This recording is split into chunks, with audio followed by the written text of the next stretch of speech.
So no, Nintendo didn't magically and silently fix Joy-Con drift after 4 years. They've been doing what they're doing in the Zelda Skyward Sword Joy-Cons for a few years now. Didn't fix it. Anyway, let's get into it. Skip it up and that up.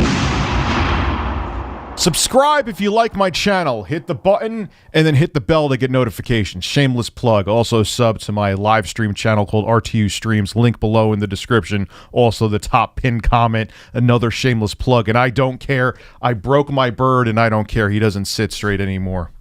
Look at that. I'm a bird abuser. So we know Legend of Zelda Skyward Sword, originally released on the Nintendo Wii back in the day, came out just for the Switch. It's Legend of Zelda Skyward Sword HD.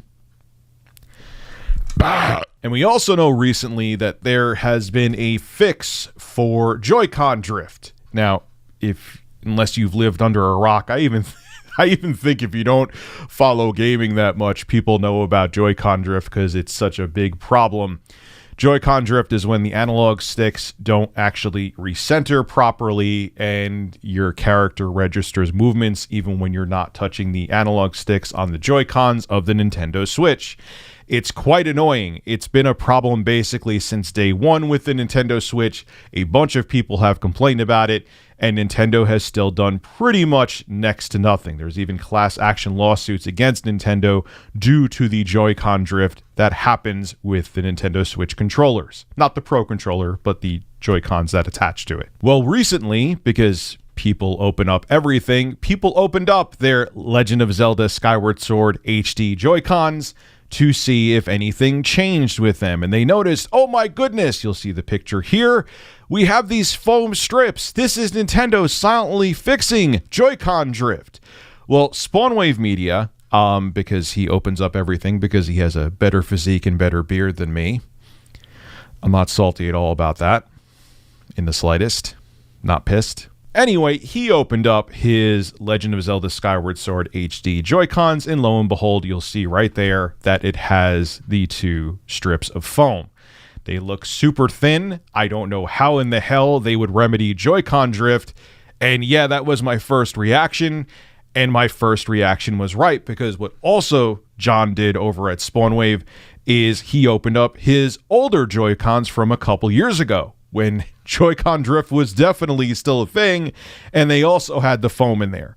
Now, like John said in his video, this is just to make sure nothing rattles around, maybe to mitigate any kind of moisture or crumbs or chip grease from potato chips getting in there maybe at best, but there's no way those foam strips are thick enough to do anything to stop Joy-Con drift, and they've been putting it in the Joy-Cons, like I said, for at least a couple years now. Now, YouTuber Erica Griffin, who I've been following for years, she does a lot of phone reviews, but she also talks about tech and gaming as well, and she said this about the Joy-Cons and the foam. I first saw them on my neon purple and orange Joy-Con October 2019. I reshell these things all the time, which I've seen her talk about on her channel and on Twitter. It has the pads and still drifts a bit. Shrug, silly fix for a multifaceted issue. And I don't even think, like I said, that these pads were designed to fix Joy-Con drift. So yeah, this had nothing to do with Joy-Con drift whatsoever. It was people wishful thinking by people to hope that the problem would go away. But Nintendo, now we're going into the fifth year. Well, 4 years and change now, but we will be going to the fifth year in 2022 of the Nintendo Switch, and we still have Joy-Con drift as an issue. Wonderful. At this point, it just makes me wonder if Nintendo just doesn't have a proper remedy for Joy-Con drift. I mean, again, we're over 4 years into the life of the Nintendo Switch. We're soon getting the Nintendo Switch OLED. They confirmed they are using the same damn Joy-Con tech inside and the same Joy-Cons inside of the Nintendo Switch OLED. So I just think they're just like, we don't really know how to fix it, or at least know how to fix it where we don't have to redesign the entire Joy-Con, which would be very expensive for them. They're like, we'll just deal with the class action lawsuits and people sending in their Joy-Cons for us to fix them or replace them. That's more profitable and cost effective than actually fixing the issue. That's what I think it really comes down to.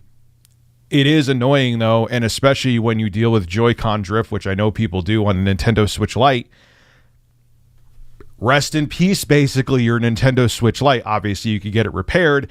At least with the regular Nintendo Switch, you could just slide on the Joy-Cons, slide them off, get new ones. I'm not saying that's cost efficient. I'm not saying that's a pain in the ass. It is, but at least it's not the end of the world. You could get other Joy-Cons or send out your Joy-Cons and just use the Pro Controller in the meantime or whatever, and the problem can be solved without having to get your entire console fixed. You have a Switch Lite, that's a totally different issue. So I'm hoping that Nintendo does come up with a remedy for this that just permanently fixes it and extends the life of the Joy-Con so Joy-Con drift doesn't become an issue as soon as it does. But right now, it's still a thing, and until Nintendo changes it, we just have to deal with it. This is Rich of Review Tech USA signing out. Have a good one.